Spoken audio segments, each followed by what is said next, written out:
Seguir a Cristo es una elección que requiere fe y determinación. Aquellos que deciden vivir según los principios divinos enfrentan desafíos, pues el mismo Jesús anuncia que han sido rechazados a causa de su nombre. En el Evangelio de Mateo nos asegura que, a pesar de las dificultades, quienes perseveren hasta el final alcanzarán la salvación. Aunque Jesús dijo que su yugo es fácil y su carga ligera, esto no significa que el camino estará libre de pruebas. Por el contrario, el camino de la fe está marcado por obstáculos, pero también por la certeza de que nunca estaremos solos. Antes de cumplir su misión en la cruz, Jesús ya había advertido a sus discípulos sobre las dificultades que enfrentarían al difundir el Evangelio. En el libro de Juan, les recuerda: si a mí me han perseguido, también a vosotros os perseguirán; si han guardado mi palabra, también guardarán la vuestra. Estas palabras refuerzan que el camino de la fe siempre ha estado ligado a las pruebas. Si Cristo mismo y sus seguidores fueron perseguidos, cuanto más aquellos que vinieron antes que Él, como los grandes profetas. Los apóstoles y mártires de la fe dieron todo lo que tenían por amor a Cristo, llegando incluso a entregar su propia vida en devoción al Evangelio. Hoy exploraremos el destino de los 12 discípulos más cercanos de Jesús, elegidos por Él para difundir su mensaje. Sus historias están marcadas por un testimonio inquebrantable y un compromiso genuino con la obra de Dios. Quédate con nosotros porque estos informes son ciertos. Comenzamos con Santiago, hijo de Zebedeo, también conocido como Santiago el Mayor. Desempeñó un papel fundamental en las Escrituras y se dice que fue el primero de los discípulos en morir por su fe. Entre los 12, es uno de los pocos cuyo destino está registrado en la Biblia. Santiago era el hermano de Juan, el discípulo amado.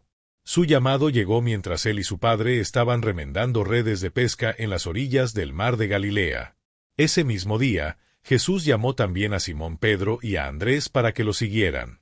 Santiago el Mayor formaba parte de un círculo íntimo junto a Pedro y Juan, estando siempre cerca de Cristo en los momentos importantes de su ministerio.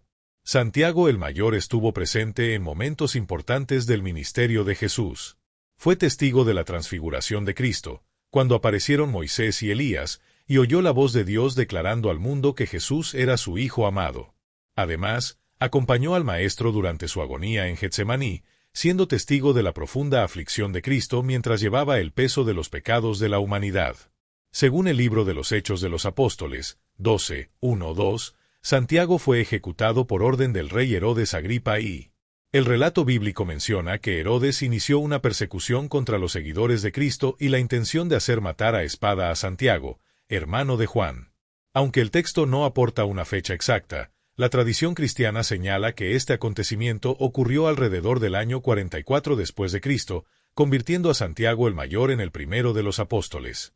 Santiago, hijo de Alfeo, también llamado Santiago el Menor, aparece con menos frecuencia en los registros bíblicos, pero esto no reduce su importancia. Algunos eruditos sugieren que podría ser hermano del evangelista Mateo, ya que ambos tenían un padre llamado Alfeo, como se menciona en Marcos 2:14. También hay interpretaciones que indican que Santiago el Menor pudo haber sido primo de Jesús e incluso tener similitudes físicas con él, lo que explicaba la necesidad de Judas Iscariote de identificarlo entre los discípulos en el momento de la traición. La información que falta en las Escrituras a menudo se complementa con tradiciones cristianas, que ayudan a reconstruir la trayectoria. Hay promesas de que Santiago llevó el mensaje del Evangelio a Persia, Egipto y la región de Palestina. Durante su ministerio ciertamente buscó una intensa persecución, pero las circunstancias exactas de su muerte siguen siendo inciertas. Algunas tradiciones sugieren que fue arrojado desde lo alto del Templo de Jerusalén, sobrevivió a la caída y luego fue apedreado hasta morir. Otras versiones indican que fue crucificado en tierras extranjeras, posiblemente en Persia o Egipto. Sin embargo, no existen registros definitivos sobre su etapa de vida. Aún así, se acepta ampliamente que fue martirizado por. El siguiente artículo que vamos a mencionar es Mateo, posiblemente el hermano de Santiago y uno de los discípulos más conocidos de Jesús. El Evangelio de Lucas nos presenta como Leví, un publicano que trabajaba como recaudador de impuestos para el Imperio Romano. Debido a su ocupación, Mateo tenía un alto nivel de educación para la época, siendo alfabetizado y hábil en cálculos matemáticos. Esto no cambió los planes de Dios. La vida de Mateo se transformó al seguir a Cristo y utilizó sus habilidades para registrar uno de los evangelios más importantes de las Escrituras. Su relato fue el primero en incluirse en el canon cristiano y jugó un papel esencial en la difusión de mí. Después del día de Pentecostés, cuando el Espíritu Santo descendió sobre los apóstoles. Reunidos en el cenáculo, poco se sabe de los pasos de Mateo. Los relatos históricos indican que pasó sus últimos años predicando en Partía y Etiopía, donde, según la tradición, fue martirizado al ser asesinado con una espada. Continuando con la historia de los discípulos, encontramos a Andrés, hermano de Simón Pedro.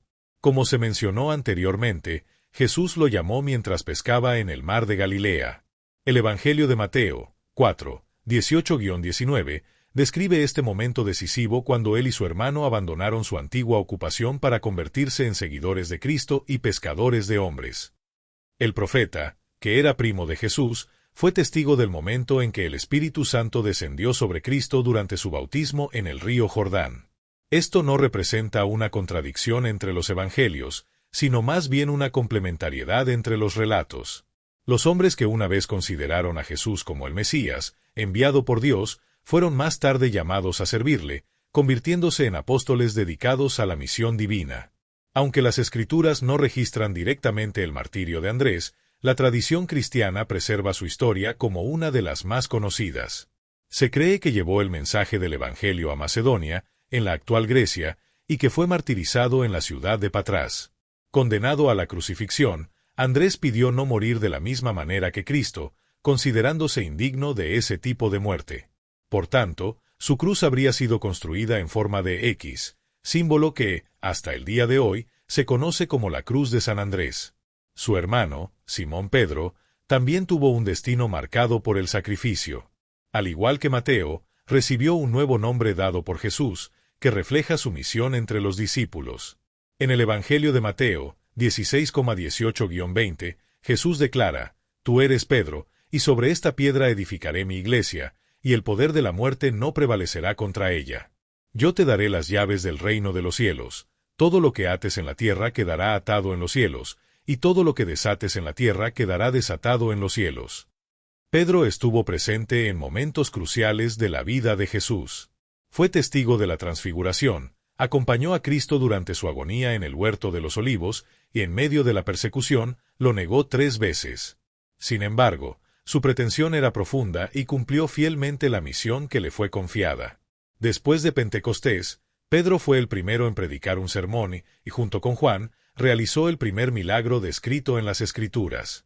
Por su liderazgo y dedicación, es ampliamente reconocido como el primer gran líder del cristianismo, según la tradición católica, el primer papa. Pedro pasó por diferentes regiones llevando el mensaje del Evangelio, y según relatos históricos, fue martirizado en Roma, en el lugar donde luego se construiría la Basílica de San Pedro en el Vaticano. Condenado a la crucifixión, pidió ser clavado cabeza abajo, pues no se consideraba digno de morir de la misma manera que su maestro. Entre los discípulos había también otro Simón, llamado Simón el Celote o Simón el Cananeo.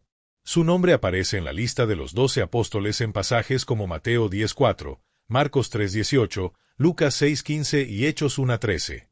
Sin embargo, poco se sabe sobre su historia antes de seguir a Jesús o sobre su ministerio posterior. El título celote puede significar alguien ferviente y dedicado, pero hay estudiosos que creen que pertenecía al grupo judío de los celotes, un movimiento político que luchó por la independencia de Israel. Así como su origen es incierto, no existen registros definitivos de su muerte. Algunos relatos sugieren que fue crucificado, mientras que otras versiones sugieren que fue desollado vivo durante las persecuciones de los cristianos ordenadas por el emperador romano Trajano. Otro capítulo con una historia interesante es el de Felipe, mencionado con frecuencia en el Evangelio de Juan. Se cree que nació en Betsaida, el mismo pueblo que Pedro y Andrés. Sin embargo, se dice que su primer encuentro con Jesús tuvo lugar en Betania, al otro lado del río Jordán, como se describe en el primer capítulo de Juan. Felipe jugó un papel importante al presentar a Natanael a Cristo, quien más tarde se convertiría en uno de los 12 apóstoles con el nombre de Bartolomé. En los textos bíblicos, Felipe aparece en momentos significativos, como la multiplicación de los panes, cuando ayuda a presentar a Jesús a un grupo de griegos, junto a Andrés, y también durante la última cena. Esta afirmación sería suficiente, como lo indica Juan 14:8. Sin embargo, se sabe poco sobre lo que le sucedió a Felipe después de la muerte y resurrección de Cristo. Algunas tradiciones sugieren que llevó el mensaje del Evangelio a regiones como Francia, el sur de Rusia e incluso la India, pero la mayoría de los relatos indican que su misión se centró en Asia Menor. En cuanto a su destino final, se cree que fue perseguido e impuesto a Hiera. El siguiente artículo que vamos a mencionar es Bartolomé, quien fue presentado a Jesús por Felipe. Algunos eruditos indican que era originario de Caná de Galilea, la ciudad donde Jesús realizó su primer milagro, convirtiendo el agua en vino. En las Escrituras, Bartolomé también es identificado como Natanael. Hay afirmaciones de que Bartolomé era en realidad una referencia a su linaje, ya que el prefijo bar significa hijo de, lo que hace posible su identificación como hijo de Talmai. Sin embargo, la Biblia no proporciona más detalles sobre este origen. En el Evangelio de Juan 1,47, Jesús se refiere a Natanael como un verdadero israelita, alguien íntegro y sin falsedad, afirmando que ya lo conocía incluso antes de que Felipe lo presentara. Como ocurre con otros apóstoles, hay poca información concreta sobre su muerte. Según la tradición cristiana, Bartolomé evangelizó en regiones como Anatolia, Etiopía, Armenia, India y Mesopotamia, y fue martirizado crucificándolo boca abajo, destino similar al de otros discípulos. Otro personaje cuyo viaje misionero pudo haber incluido a la India fue Tomás. En el Evangelio de Juan 20:24, también se le llama Dídimo, término griego que significa gemelo, aunque las Escrituras no mencionan a ningún hermano. De hecho, no hay muchos registros sobre su familia, su pasado o cómo lo llamaban sus compañeros. A pesar de esto, hay acusaciones de que Tomás era pescador, ya que fue uno de los 6 discípulos que, después de la resurrección de Cristo, volvieron temporalmente a pescar. Su historia es ampliamente recordada por su episodio de incredulidad al dudar de la resurrección hasta que tocó las heridas de Jesús, lo que le valió el conocido título de Tom. Después de la muerte de Jesús, Tomás protagonizó una de las historias más notables del Nuevo Testamento. Como se describe en Juan 20:25, demostró incredulidad al afirmar que solo creería en la resurrección de Cristo si pudiera ver y tocar sus heridas. ¿Cuántas veces no hemos probado también antes de creer? Sin embargo, Jesús, en su misericordia, permitió que Tomás lo viera y lo tocara, fortaleciendo su fe y transformándolo por completo. Después de este episodio, Tomás partió en misión y, según la tradición cristiana, a la India, donde fue martirizado, herido. El siguiente artículo que vamos a mencionar es Judas Tadeo, que no debe confundirse con Judas Iscariote. En Juan 14:22 aparece como Judas, pero en los evangelios de Mateo y Marcos se le llama solo Tadeo, mientras que Lucas lo describe como el hijo de Santiago. No existe una explicación definitiva sobre su ascendencia, pero estas variaciones pueden haber sido utilizadas para diferenciarlo del apóstol que quedó marcado por su traición. Por último, tenemos a Juan, el discípulo amado. Se hace referencia a él con frecuencia en los evangelios, especialmente porque fue el autor de uno de los. Fue también el quien corrió al sepulcro al oír acerca de la resurrección, llegando antes que Pedro pero permitiendo respetuosamente que su compañero entrara primero. Además de su evangelio, Juan escribió cartas y fue el autor del libro de Apocalipsis, siendo inspirado por el Espíritu Santo para registrar sus visiones sobre él. De los otros apóstoles, Juan Bautista no sufrió el martirio. Fue arrestado y exiliado a la isla de Patmos, pero, según la tradición, murió por causas naturales a avanzada edad, alrededor de los 100 años, tras cumplir su misión. Y así concluimos este recorrido por la vida de los apóstoles. Espero que lo hayas disfrutado. No olvides suscribirte y dejar tu like. Dios lo bendiga.